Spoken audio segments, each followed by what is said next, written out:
The standing overhead volleyball serve.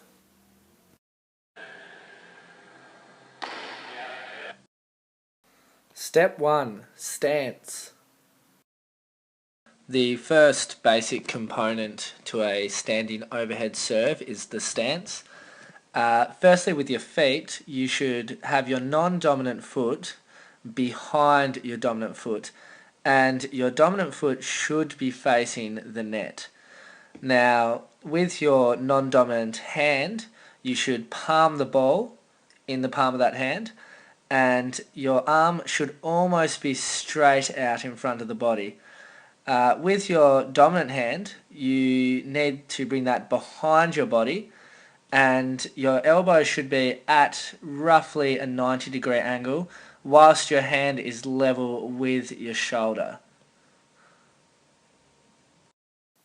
So when reviewing the stance, firstly you want to have your non-dominant foot behind the dominant foot. Secondly, you want your dominant foot facing the net.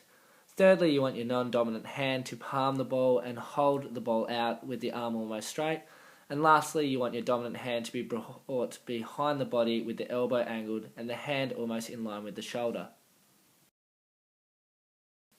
Step 2. The toss.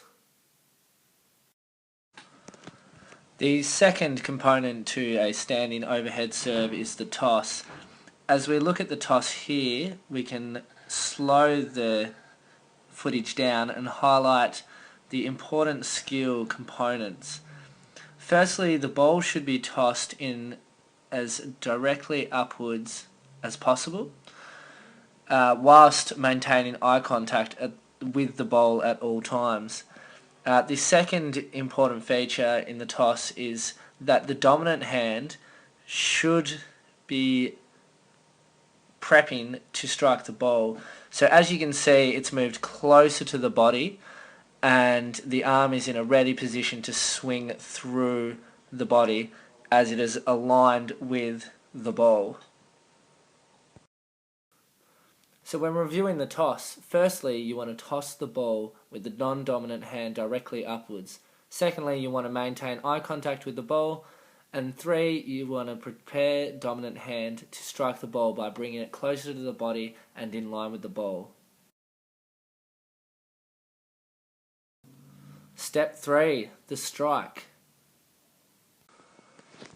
The final component of a standing overhead serve is the actual strike of the ball.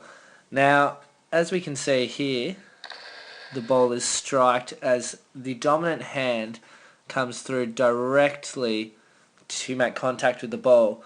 Now, there is one flaw in the technique here, as we can see that the palm should be faced straight out as if you're going to make a high five, whereas here the wrist has been snapped, which is not the correct technique in order to float the ball over the net.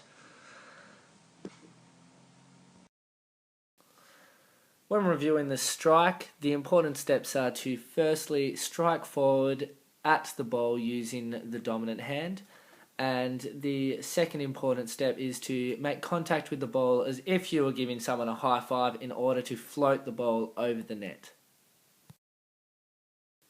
The comparison. So finally we have the skill you've already seen compared to an NCAA college athlete down the bottom who is in the autonomous stage of a volleyball serve. Now, if you watch the skill, you can notice that the bottom athlete is a lot more fluent with the movements, is a lot more comprehensive with the finer details of the skill. It's second nature. And it's also very important to note that the follow-through on the bottom athlete is correct. That is the correct way to perform it, whereas the top athlete's technique is not correct. Now, we can go through that in slow motion.